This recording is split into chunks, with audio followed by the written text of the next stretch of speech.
Hello friends, success with Santosh channel में एक बार आपका फिर से स्वागत है।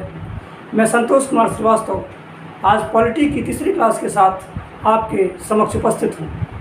आशा है हमारे सारे क्लासेस आप देख रहे होंगे, आपको आनंद भी आ रहा होगा, आप अच्छे से समझ भी रहे होंगे। अगर जो कोई चीज़ समझ में नहीं आती है तो आप उसे कमेंट करके बताइए। आज हम पढ़ेंगे पिट्स इंडिया एक्ट 1784। हमें पता है कि हम भारत का संवैधानिक विकास पढ़ रहे हैं। इससे पहले मुख्य टॉपिक्स में हमने 1773 का एक्ट पढ़ा था, जिसे हम रेगुलेटिंग एक्ट कहते हैं। उसके बाद हमने 1781 का सप्लीमेंट देखा। आज हम पढ़ रहे हैं पिट्स एक्ट 1784। 1773 में हमने देखा था कि कंपनी के माध्यम से ब्रिटिश संसद ने भारत के प्रशासन में हस्तक्षेप शुरू कर दिया था। उसमें आ रही परेशानियों को दूर करने के लिए जो एक्ट लाया गया था, उसे हम एक्ट ऑफ सप्लीमेंट कहते हैं, 1781 में आया था, वो भी हमने पढ़ लिया है। आज हम पढ़ेंगे पिट्स इंडिया एक्ट 1784। देखिए, हमने आपको इसके पहले भी बताया है कि 1783 में नॉर्थ लॉर्ड, जो वहाँ के जो ब्रिटिश संसद के पीएम हैं, और फॉक्स ने मिलकर एक अधिनियम बनाया था जिसे फॉक्स अधिनियम कहते हैं। और ये फॉक्स अधिनियम ब्रिटिश संसद में गिर गया था और इसी के कारण नॉर्थ लॉर्ड को इस्तीफा देना पड़ा था और ब्रिटिश संसद भंग हो गई थी। भारत के कारण या ब्रिटिश संसद में होने वाला या पहला और अंतिम घटना था, इसके बारे में हमने बता दिया। अब 1784 में विलियम पिट ब्रिटिश प्रधानमंत्री बनते हैं। 1784 में विलियम पिट ब्रिटिश प्रधानमंत्री बनते हैं।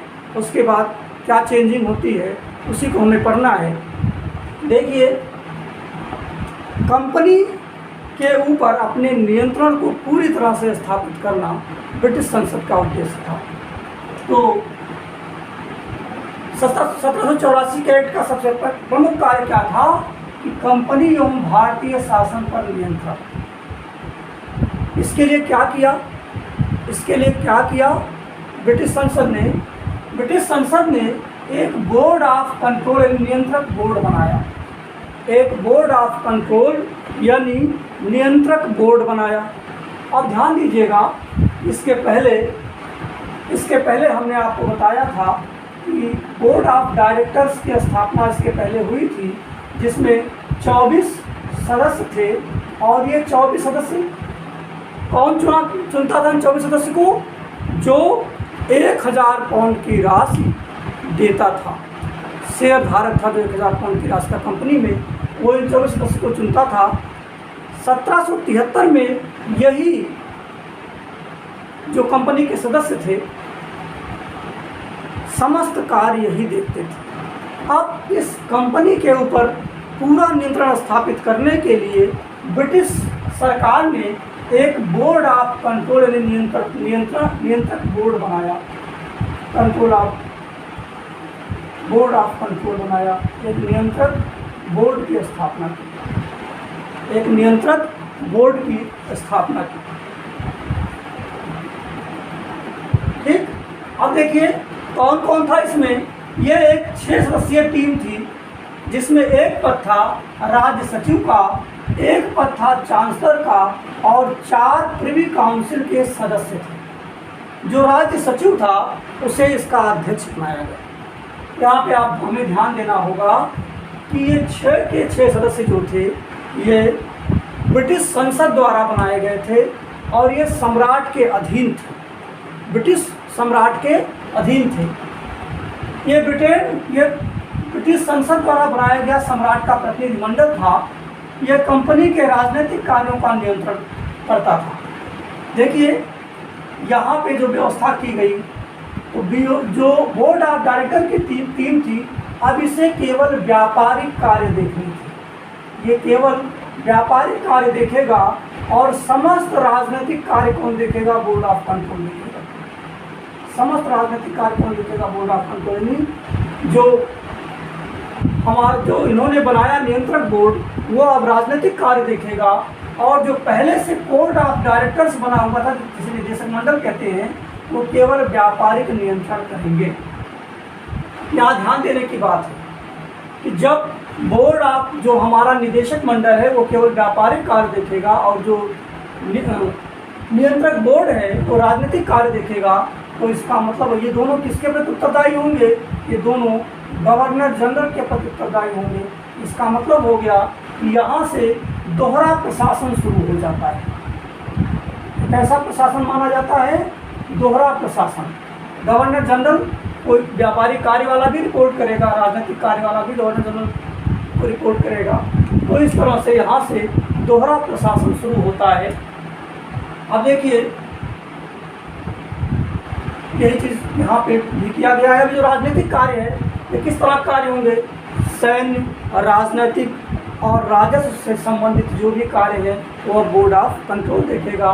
बाकी जो व्यापारिक कार्य है वो बोर्ड ऑफ डायरेक्टर्स देखेगा, बोर्ड ऑफ डायरेक्टर्स देखेगा, यानी निदेशक मंडल देखेगा। ठीक है ना? अब आइए देखिए क्या है इसके मायने। इसके मायने क्या है?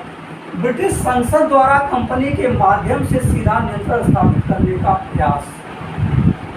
मतलब अब कंपनी के ऊपर नियंत्रण के लिए एक बोर्ड इन्होंने बैठा दिया है।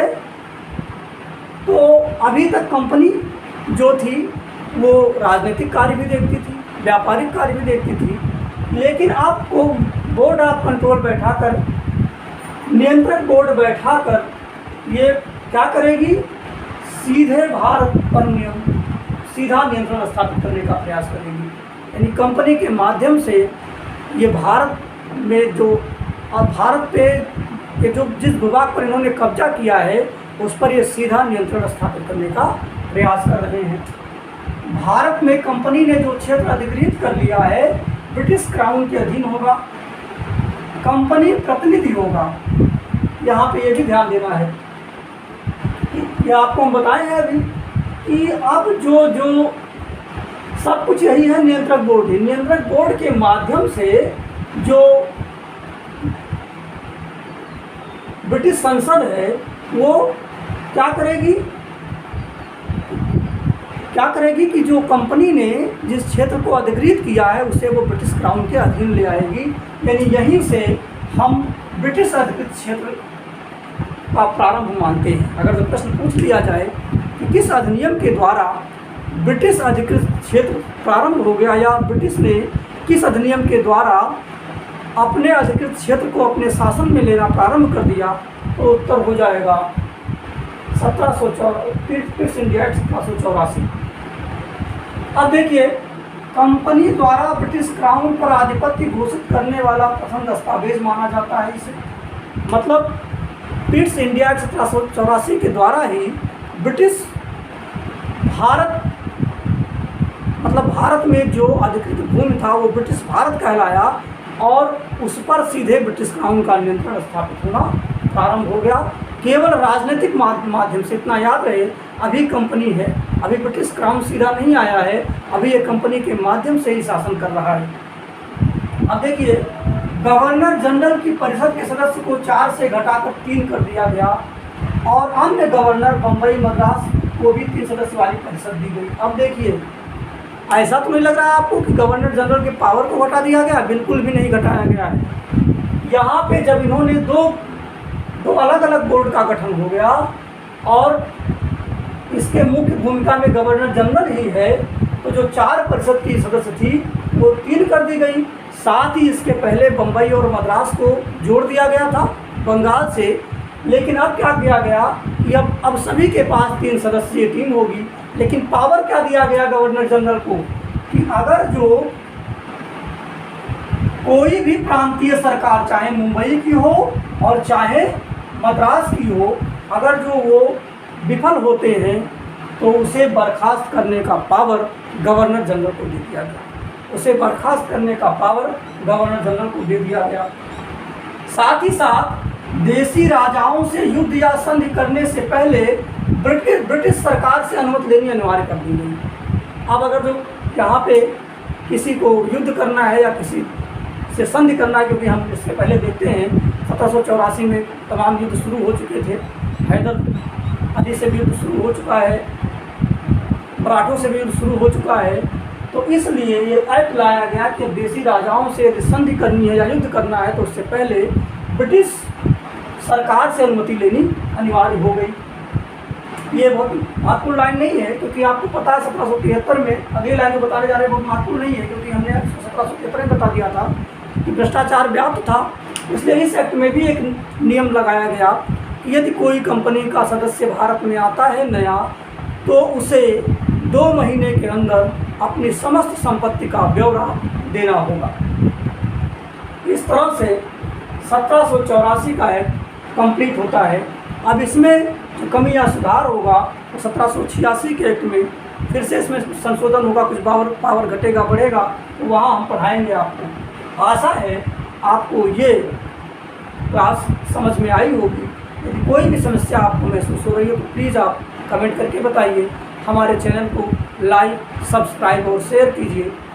इसी के साथ ही आज का क्लास समाप्त। धन्यवाद।